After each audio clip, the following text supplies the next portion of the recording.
Tenho problemas respiratórios. O que eu preciso observar? Vamos relacionar problemas respiratórios e o uso da homeopatia. Esse é o tema da live de hoje. Muito boa noite se você estiver aqui conosco ao vivo. Seja muito bem-vindo se você estiver assistindo essa live que foi gravada dia do, por favor... 6 de novembro de 2023. Toda segunda-feira, às 21h30, a gente está aqui falando sobre homeopatia. A gente quem? O Eduardo, que é meu marido, e eu, que somos médicos homeopatas, somos especialistas em homeopatia. Du, manda para mim o pedido. A gente está aqui falando sobre homeopatia. Independente do tema da live que a gente escolhe para essa semana, a gente está aqui disponível para responder as dúvidas que você tenha sobre homeopatia. Ai, Soraya, mas eu tenho uma dúvida muito bobinha, muito começo. Ai, tenho vergonha de perguntar. Não, o objetivo nosso é estar aqui disponível para qualquer tipo de dúvida, tá? Mesmo se você achar que é muito uma pergunta muito inicial, o nosso objetivo é estar aqui tirando essas dúvidas. Tá? Então eu vou trazer o Eduardo aqui comigo. Não entrou.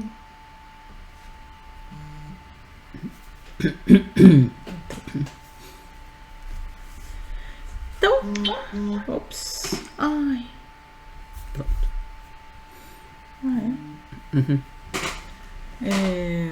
Então, bom, vamos para um quadro hipotético. Soraya, eu estou... Não, vou trazer uma tradicional do... O paciente começa a ter falta de ar e aí ele manda pra gente uma mensagem dizendo assim: Soraya, comecei com falta de ar. O que eu faço? Então, primeiro, essa queixa é super comum, né? Principalmente paciente de pouca idade, né? Criança. É bem comum procurar a gente por causa de problemas respiratórios, né? Então, primeira coisa que a gente precisa saber é tudo. Tudo. Porque lembra, Soraya, eu tô com falta de ar. O paciente que tá com a Soraya com falta de ar e o Eduardo com falta de ar vão ser faltas de ar totalmente diferentes. A Soraya vai se comportar de uma forma e o Eduardo vai se comportar de outra. Então, na hora que você me manda uma mensagem dizendo Soraya, eu tô com falta de ar, eu vou ficar com falta de ar, porque eu vou ficar pensando, puxa vida, com esse dado eu não consigo medicar. Ou até um quadro mais leve do respiratório. Então, Soraya. Vamos falar primeiro o que é a respiração. Tá. Quais são os órgãos, tá bom, da tá respiração, bom, acho boa, que é legal boa. falar. Vamos começar, né? Então, vou falar os órgãos que são da respiração e os que estão relacionados, mesmo que indiretamente, ao aparelho respiratório, porque a gente precisa de todas essas informações. Então, vamos de fora para dentro, e é a ordem inversa, na verdade, do que precisa melhorar, né? Quem já está aqui há mais tempo sabe que as leis de cura tem que respeitar sempre do mais grave para o menos grave, mas agora a gente vai falar o contrário, que é a ordem natural da doença, ou seja, que é como piora, né? Então começa com uma dermatite, geralmente. Uma lesão de pele. Uma coceira, né? Ou, às vezes, coceira, às vezes com alguma coisa na pele ou não, mas pode ser só uma coceira, pode ser um vermelhidão na pele, pode ser... Assadura. Isso. Aí pode ser uma dermatite seborreica, aquele que fica meio descamando aqui, ó, nas dobras e no couro cabeludo. Pode ser a dermatite atópica, que é aquela erupção que está mais nas dobras do braço, atrás do joelho. O que mais? Pode ser uma urticária, que é aquela placa avermelhada que dá de repente, some de repente. O pessoal fala que é de alergia, né? E aí depois da pele, pode ser no nariz, uma rinite ou uma rinite, uma obstrução. Não, a rinite pode ser alérgica, por exemplo, né? Então, se você sente algum cheiro ou entra em contato com poeira, você piora. Pode ser espirro, pode ser uma coceira, pode ser uma obstrução. Pode ser vasomotora, que a gente chama, que depende aí do frio ou do calor, né? Enfim, cada um é sensível. Geralmente é o frio, né? Então esfria, aí o nariz fica entupido, enfim, tem vários tipos aí. E aí depois a gente vai falar sobre os detalhes. Pode ser uma sinusite, pode ser a garganta, pode ser a laringe, e às vezes dá rouquidão, pode ser a traqueia, os brônquios e o pulmão, né? Então essa é a parte respiratória. Agora, uma coisa que está relacionada indiretamente é a parte psíquica, mental, né? Então, comportamento, temperamento, que é a base, né? É o que a gente é. E as alterações, principalmente, né? Então, se teve alguma alteração do humor, do comportamento. Então, a gente precisa saber de tudo isso. Tá. Então, vamos de novo para esse caso. Só que ao invés de falta de ar, falou assim: Soraya, esse é mais tradicional ainda. Minha filha começou com o nariz escorrendo. Então, não adianta saber só isso. A gente vai precisar saber se tem tosse, a gente vai precisar saber se tem asma, se já ficou internado por causa da asma, se tem alguma coisa na pele, uma coisa que é muito comum para criança principalmente, se tem algum problema durante o sono, né? Se range o dente, se dorme de olho um pouquinho aberto, se tem sonambulismo. O que mais? Aí vamos pro quadro agudo. Se tem sede, se... Bom, quadro gripal vai estar com o nariz só escorrendo, né? Primeiro, como é que tá o humor? Aconteceu alguma coisa diferente? Aconteceu alguma coisa... é que aí eu vou falar da criançada, né? Aconteceu alguma coisa diferente na escola, aconteceu alguma coisa diferente em casa, como é que ela tá se comportando. Então, todo o entorno pra gente é importante. Tudo que está envolvido ali com esse quadro gripal é importante.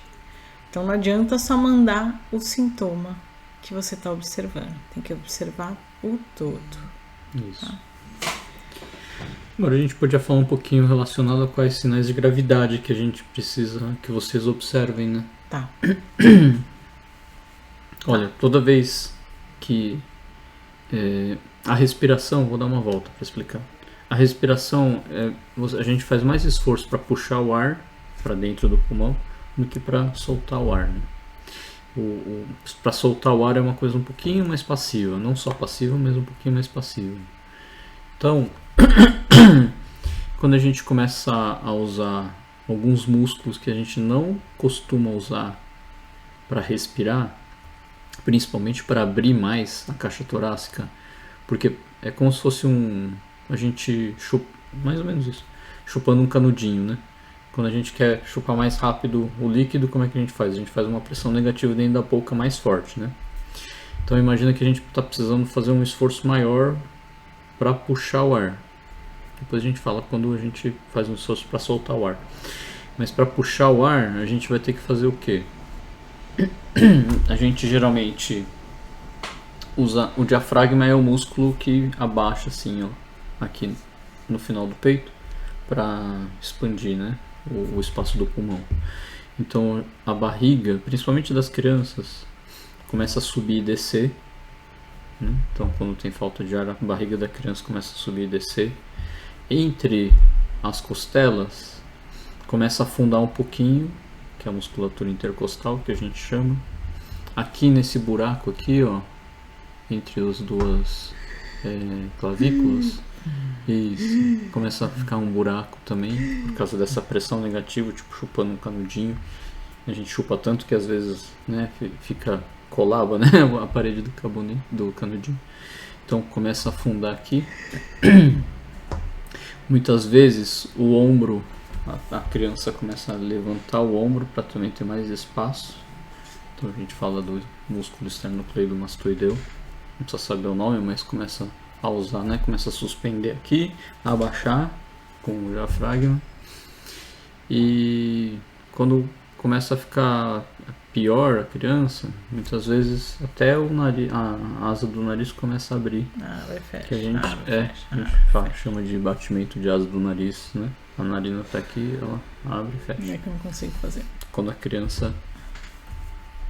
criança não tá com o nariz obstruído, óbvio, né? Se ela tá com o nariz obstruído, geralmente isso não é efetivo, então não acontece.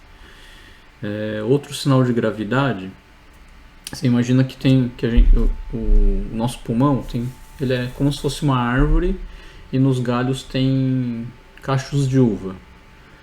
Então o tronco é o brônquio principal, e depois vai dividindo, né, para os galhos. Né? Vários caulezinhos, né? Caulezinho. E aí depois tem como se fosse a uva, só que a uva ela não tem nada dentro, né? Na parede da uva é onde passa o sangue para trocar os gases, né? Então tem o ar que vem de fora com bastante oxigênio e ao mesmo tempo o sangue vem com bastante gás carbônico. Então é nesse lugar, na parede da uva, com ar, que imagina que não tem a polpa da uva, é ali que acontece as trocas dos gases, né? E aí imagina que algumas uvas, por causa do problema respiratório, elas estão grudadas assim, então não entra ar, né? Então, um dos sinais de gravidade, imagina que você tem uma uva assim, ó, que está fechada, e aí se você colocar ar e tampar um pouquinho aqui, você força o ar entrar na uva. Então aquela respiração gemente da criança, que a criança faz um cada vez que respira, quando vai soltar o ar ela faz Então isso também é um sinal de gravidade, porque ela está meio que tentando abrir os alvéolos, né? Então toda vez que a criança está respirando que ela está tentando respirar e na hora de soltar o ar, antes de soltar o ar ela emite um gemido, também é um sinal de gravidade, né? Que é a respiração gemente que a gente chama. Fora isso, tem a frequência respiratória, né? Aí pra mim é mais difícil porque é por idade. Mais fácil é pro adulto, né? Mas só usando aqui a ideia do Du, né? Acho que não. Essa ideia do Du que ele descreveu aqui, né? Que a gente aumenta a caixa torácica, né? O que eu costumo pedir para as mães é: eu preciso ver a criança respirando, né? Porque aí sem a blusinha, né? Que aí eu vou conseguir enxergar todas essas musculaturas que o Du contou aqui, né? Então pra gente é importante saber como é que tá a respiração da criança quando tá ficando mais grave o quadro, né? Então barriga, peito e pescoço. A gente precisa estar enxergando toda essa região para saber como é que tá a gravidade do quadro. Diferente daquela criança que faz muito barulho, a mãe assusta, verdade. Né? Mas na verdade é a secreção nasal.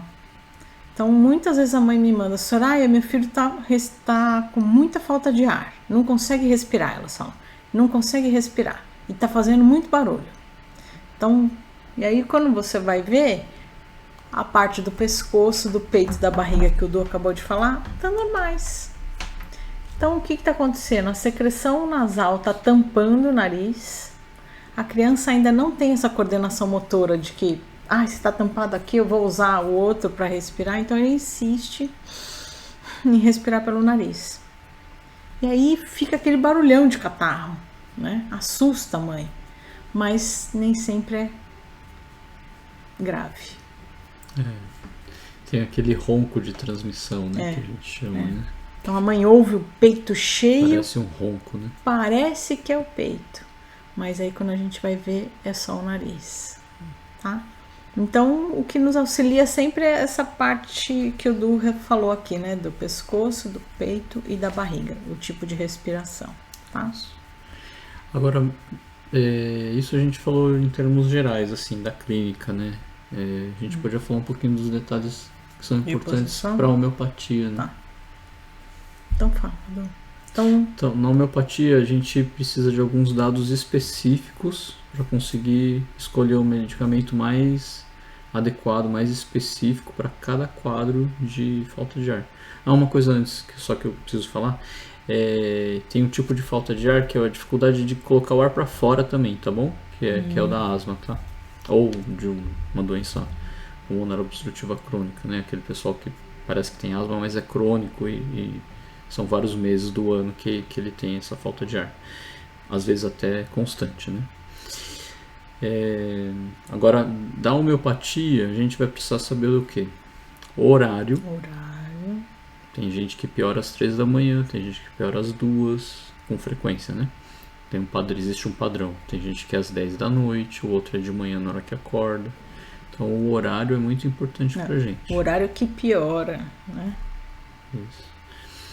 É bem comum de madrugada, mas tem criança ou tem adulto que não é de madrugada. Então o horário é muito importante. Observe o padrão de horário.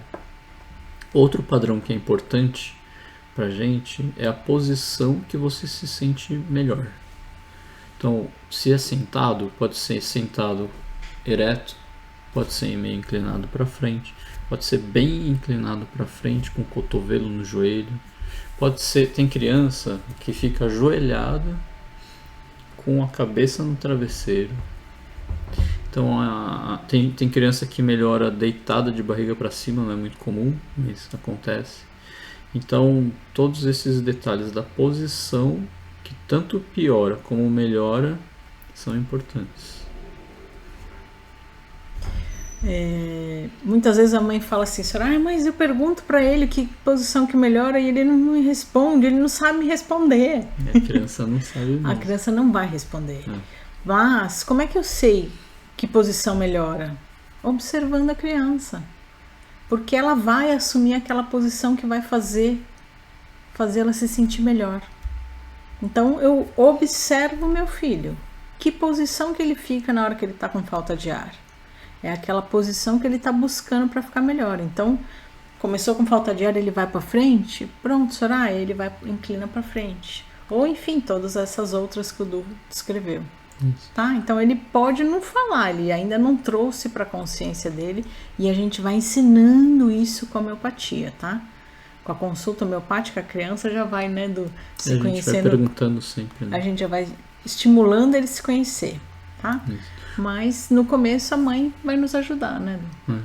Outra coisa que é bem importante é o lugar ou as modificações do lugar que a pessoa faz para se sentir melhor ou que ela evita, porque piora. Então pode ser no quarto, na sala, pode ser com a janela aberta. Tem gente que precisa se abanar, tem gente que precisa ficar fora de casa.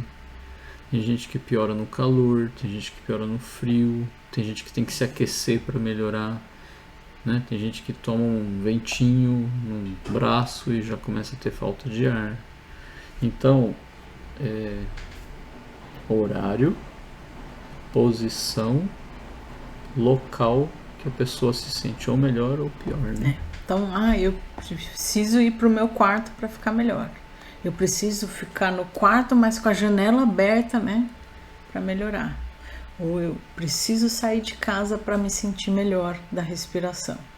Preciso caminhar. Preciso ficar sentada, deitada para melhorar. Então, locais, né? Como é que você usou a palavra? É o lugar. Pode ser clima, ambiente, microclima, né? Tá. É isso. E agora tem algumas coisas que essas são as mais gerais, assim, né? Não sei se eu esqueci alguma, acho que não. Agora tem algumas particularidades. Tem criança, ou adulto, né? Que geralmente é criança, que piora com cheiro. Então não pode sentir um perfume que entre em crise. O outro é cheiro de cigarro, fumaça do cigarro, né? Então aí começa a ser aquele bem específico, assim. Tem alguns detalhes e às vezes algum que a gente nem vai citar aqui porque ele é tão específico, mas é muito importante, né? Porque na homeopatia é muito importante esses detalhes que fazem a gente entender como é a sua falta de ar ou a falta de ar do seu filho, né? Pra gente escolher um medicamento que seja mais eficaz, né? Tem criança, agora vamos falar de comportamento? Dá uns exemplos das suas crianças ou dos seus adultos. Tá com falta de ar e tá querendo ficar só no colinho, abraçadinha. Ou então tá com falta de ar e quer ficar no colo, mas eu não posso ficar parada. Ela quer que eu fique andando aqui pela sala.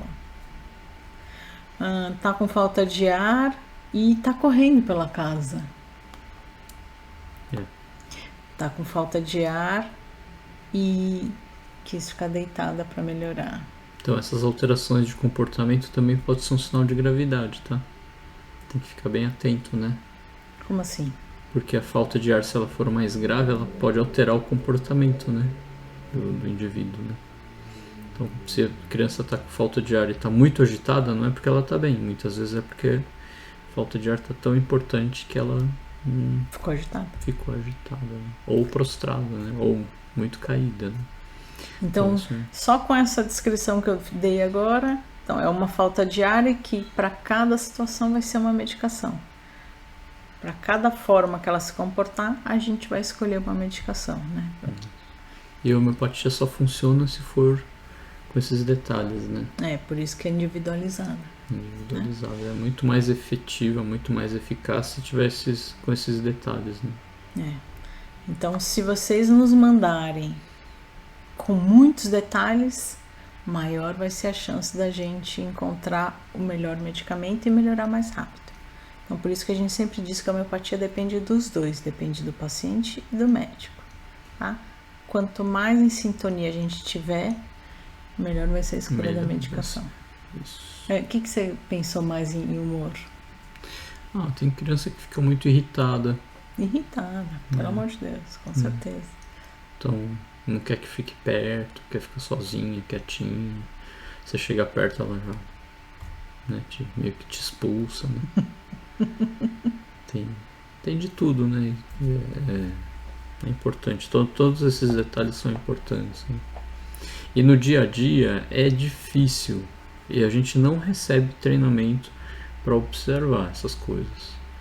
Então a gente até resolveu fazer uma série de lives mais específicas assim, né, sobre cada problema de saúde, para a gente poder, aí todas as vezes que alguém tiver, né, problema respiratório, problema digestivo, problema, aí vocês consultam esse. Legal, a Jaciane falando, deitar sobre o lado esquerdo me dá falta de ar. Perfeito, é isso. Eu já ia colar a mesma coisa. Isso aí. Então você vê que, e ali já dá para pensar dá para cogitar uma medicação, né? Então só dela contar ali que ela deita sobre um lado, a gente já pensa em algumas medicações. Tá? Agora, todos esses sintomas respiratórios, né? Inclusive tosse, né? Que a gente não falou tanto, mas também é um sintoma respiratório. Muitas vezes a gente também precisa falar dos acompanhantes, né? Não é das pessoas que acompanham, é dos sintomas que acompanham a tosse, por exemplo, né? Tem gente que tosse, tem ânsia de vômito, tem gente que tosse, tem tontura, enfim. Então todos aqueles sintomas que vêm junto, né? Ou pioram com a tosse, tem gente que tem a falta de ar piora com a tosse, né? Então tudo isso que tiver, todos os sintomas, sinais é o que a gente observa, sintoma é o que sente, né? Então tudo isso que vem acompanhando os problemas respiratórios também são bem importantes, né? Então às vezes tem gente que tem tontura, tosse tanto que fica tonto, tem gente que fica com sensação de desmaio.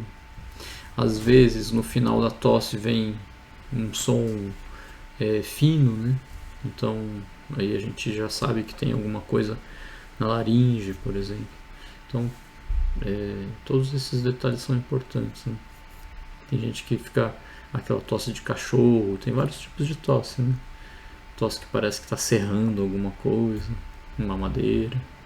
Então, pelo som também da tosse, a gente tem algumas indicações do local que está desencadeando a tosse, né? Então, tem tosse que começa por causa de uma coceira na garganta, melhora tomando água. Tem tosse que o que estimula é o catarro. O tipo de catarro também é importante, né? De expectoração. Se é mais fluido, se é mais viscoso, se é se parece com água, se tá amarelo, se tá verde, tá duro, tá mole. Acho que é isso, Du. Acho que sim. Então, pera, vamos só recapitular. E o tempo, né? O quê? Há quantos dias? Ah, tá. importante, Porque o outro tempo também é importante. Né? Né? O clima é importante. Eu pioro com, e a com duração. tal tempo. Com tal clima, vamos melhorar isso. Nossa, é muita coisa para recapitular. Muita coisa. A gente deve ter esquecido alguma coisa, mas em geral é isso, né? Tá.